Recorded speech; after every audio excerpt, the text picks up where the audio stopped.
psaume 96, 1 dit « Chantez à l'Éternel un chant nouveau. Chantez à l'Éternel tous les habitants de la terre. » Et j'aime ce verset, c'est un de mes versets préférés.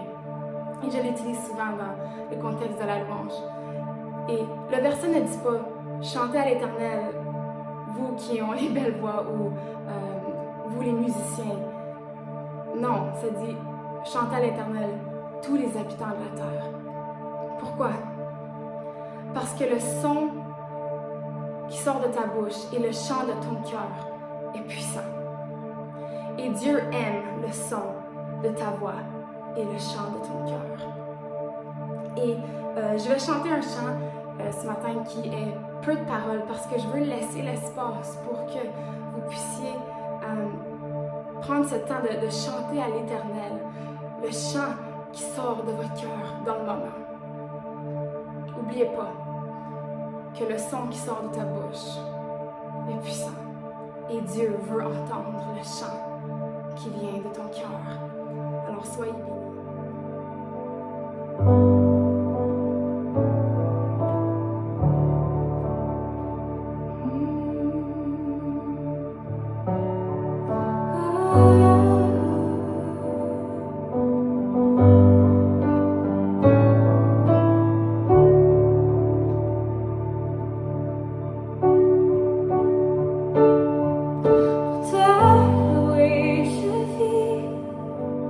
Turn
que je vis.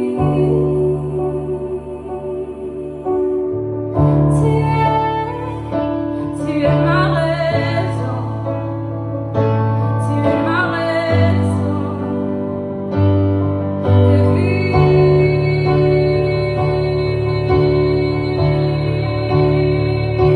Tu es ma raison, tu es ma raison de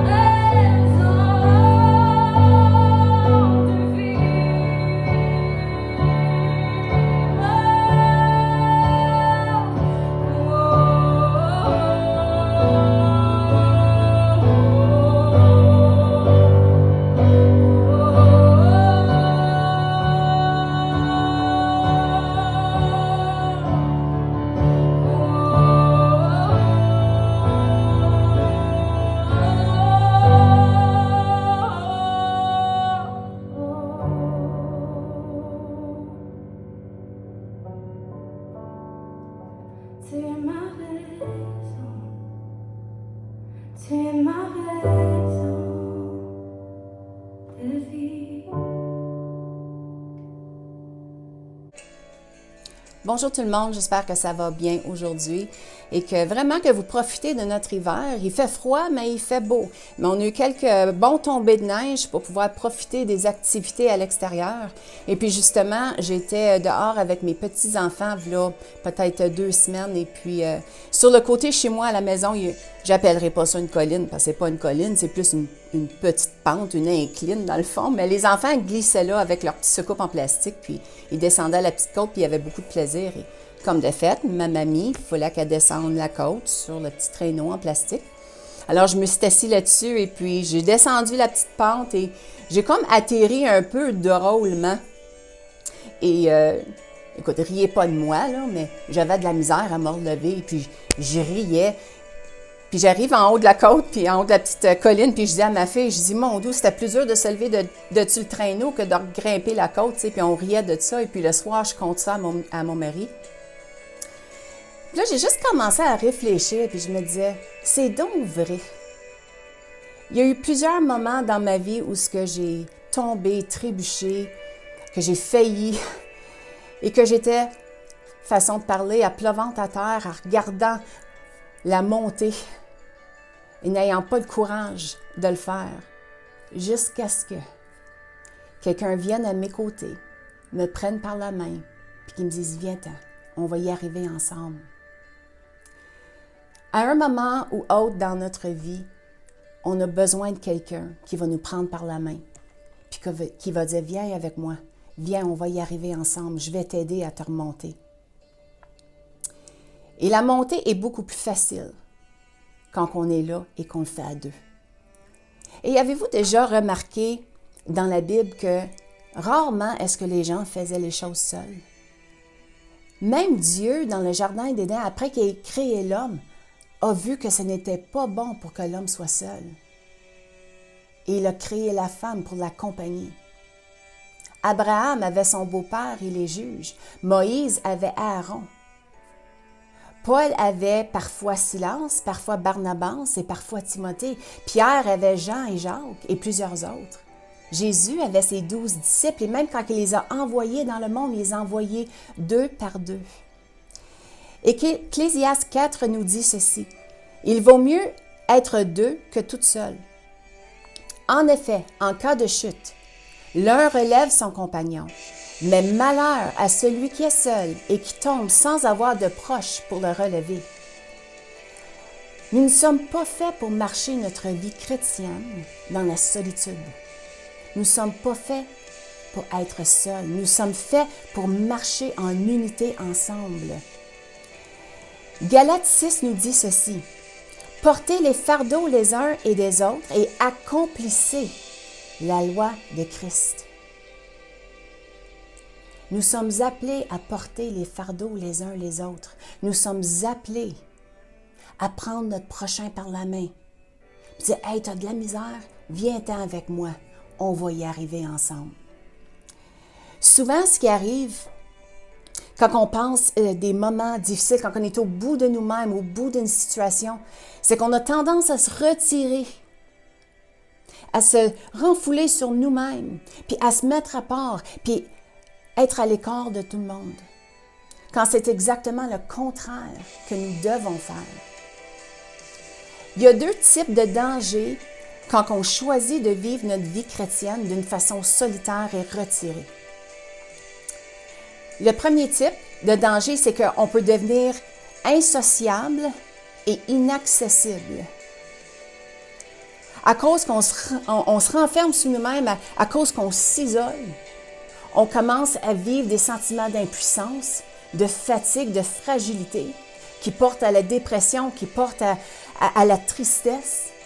Et quand on est dans cet état-là, on ne veut pas que personne nous voie. On ne veut pas parler à personne. Alors, on reste dans notre misère, qu'on pourrait dire, sans laisser quelqu'un venir en aide.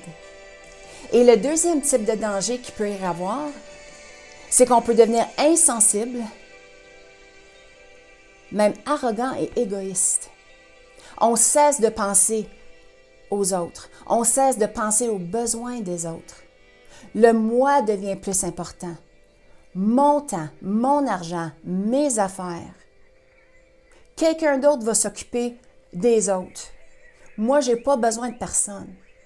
Pour qui se prend, lui, pour essayer de me dire que j'ai besoin d'aide? Puis écoutez, je ne vous dis pas ça à la légère. Les deux scénarios, je les ai vécus. J'ai vécu le scénario où j'étais insociable puis inaccessible, où je me retirais de tout le monde et que je laissais personne entrer parce que je ne voulais pas que personne voie mon problème, je ne voulais pas que personne me voie dans l'état que je suis. Et j'ai vécu l'autre scénario aussi, où je suis devenue endurcie. Pas besoin de personne. Arrogant, égoïste, insensible. La réalité, c'est que on a besoin des uns et des autres. J'ai besoin de toi de la même façon que tu as besoin de moi. Et à un moment donné, j'ai découvert la puissance de la relation, la puissance de l'amitié, la puissance de l'unité, la puissance de l'équipe, la puissance du corps de Christ. Il y a une protection quand on s'unit à des hommes et des femmes qui servent Jésus, qui marchent pour Christ. Il y a une protection là-dedans. Parce que quand on tombe, si on trébuche, si on a de la misère, il y en a un à notre gauche, il y en a un à notre droite qui va nous prendre par la main et dire « Regarde, viens-t'en, c'est pas grave, appuie-toi sur moi, on s'en va dans la même direction, on va y arriver ensemble. » Et à un moment donné, ça va peut-être être toi ou moi qui va prendre quelqu'un par la main et dire « J'ai déjà été où ce que tu es. Viens-t'en avec moi, tu vas voir, tu vas y arriver. Je vais t'aider. Je vais t'aider à t'en sortir. Ensemble, on est capable. J'ai besoin de toi. J'ai besoin de toi pour m'encourager, pour m'aider, pour m'aimer, pour être un soutien et un appui. C'est une des choses qui fait la force d'une vie chrétienne. Avez-vous déjà vu un banc de poissons, un groupe de poissons qui nagent ensemble? Il y a 3 raisons majeures pourquoi que ces poissons-là nagent ensemble en groupe. Et la première de ces raisons-là, c'est parce qu'ensemble, ils sont capables de mieux se protéger contre les prédateurs, contre l'ennemi. Quand on est unis ensemble, il y a plus de yeux pour voir les dangers. De dire « Hey, fais attention à ça. Ouh, j'ai vu quelque chose ici, là, fais attention. » Il y a une protection à être ensemble. La deuxième raison pourquoi est-ce qu'un banc de poissons va nager ensemble, c'est pour mieux alimenter, pour améliorer leur alimentation, excusez. Quand on a des frères et des sœurs et qu'on est unis ensemble, on s'aide à se nourrir. Combien de fois que j'ai reçu un texte, que j'ai reçu un message, que quelqu'un m'a dit « Hey, va écouter cette prêche-là, va écouter ce chant-là, ça m'a tellement béni. Hey, viens ici avec moi, regarde, lis ce livre-là. Ça va tellement t'enrichir. » On s'aide à s'alimenter ensemble. Et la troisième raison, c'est qu'ensemble, on nage plus efficacement. Quand on est ensemble et qu'on marche dans la même direction, le courant nous emporte. Et quand tu restes branché, quand tu restes connecté, quand on reste unis ensemble, c'est beaucoup plus facile de voir clairement. C'est comme si tu débranches une lampe de sa prise électrique, tout va devenir noir. Mais si tu la restes branchée, par exemple, les choses sont éclairées. Il faut rester connecté et branché. Il faut être uni au corps de Christ. Je sais qu'en ce moment, on est en confinement, on n'a pas la chance de se voir physiquement. Ça fait presque 1 an même qu'on n'a pas de présentiel à l'Église. On ne se côtoie pas de la façon qu'on aimerait se côtoyer. Pourquoi c'est encore plus important qu'on reste connectés les uns les autres? Qu'on s'envoie des messages, qu'on s'encourage, qu'on reste connecté au groupe, qu'on reste connecté à notre Église, à nos frères et à nos sœurs. Quand il y a un membre du corps qui ne fonctionne pas, tout le corps le ressent. Et c'est pour ça que c'est important qu'on soit unis ensemble. On fait toute partie du corps de Christ. On a toute une fonction, on a toute une raison d'être là. J'ai besoin de mes yeux, j'ai besoin de mes bras, de mes jambes, de mon cœur, de mes poumons. Quand il y en a un qui manque, ça rend la vie beaucoup plus difficile. Et 1 Corinthiens, chapitre 12, nous dit ceci. « Ainsi, le corps n'est pas formé d'un seul organe, mais de plusieurs.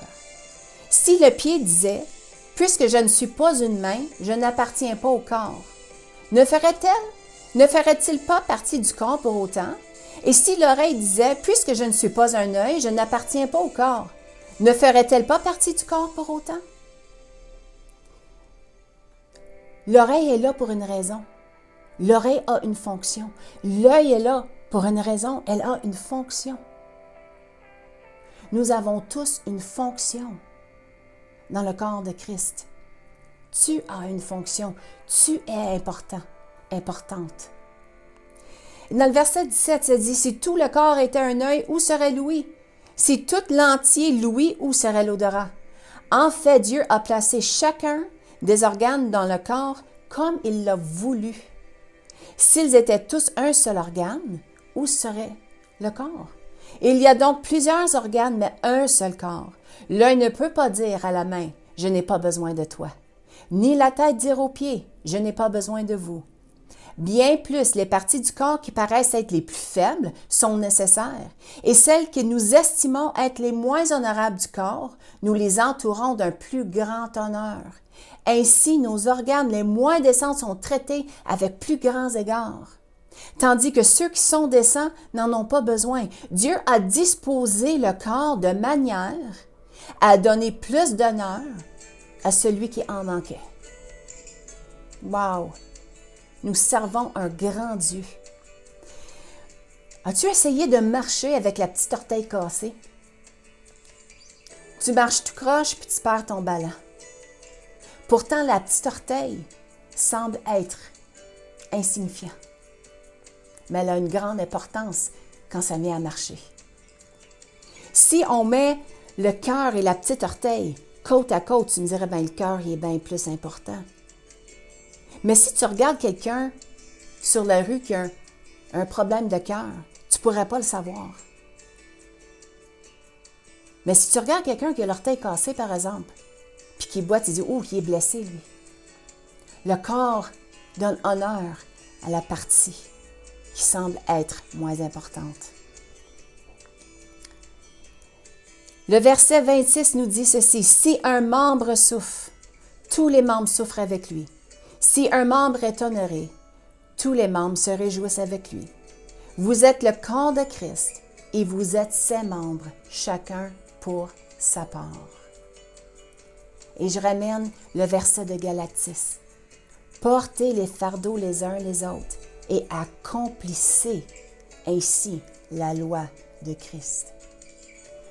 Nous sommes faits pour être ensemble, pour marcher ensemble, pour agir ensemble, pour fonctionner ensemble, pour atteindre le but ensemble. Ce passage nous le confirme, l'importance que chaque partie a dans le corps. C'est beaucoup plus facile d'accomplir des tâches, des rêves, des ministères quand on s'appuie les uns les autres, quand on se prend par la main et qu'on se dit « viens ensemble, on va y arriver ». Je sais que pour moi, il y a plusieurs moments de ma vie, si ce n'était pas que quelqu'un me prenait par la main, j'y aurais pas arrivé. Et en terminant aujourd'hui, je veux que vous sachiez que l'équipe pastorale du Roc Extravagance, nous sommes là pour vous. Vous êtes important. Vous n'êtes pas seuls. On marche tous dans la même direction. Si vous ne faites pas partie d'une église locale, trouvez-en une. Restez connectés à des frères et des sœurs en Christ. Parce que l'unité fait notre force, une des forces dans notre marche chrétienne. Le corps a besoin de vous aujourd'hui. Je vous aime, j'espère que ce petit message vous a béni. Et puis, je veux juste que vous sachiez comment est-ce que vous êtes important. Soyez bénis, on vous aime et à très bientôt.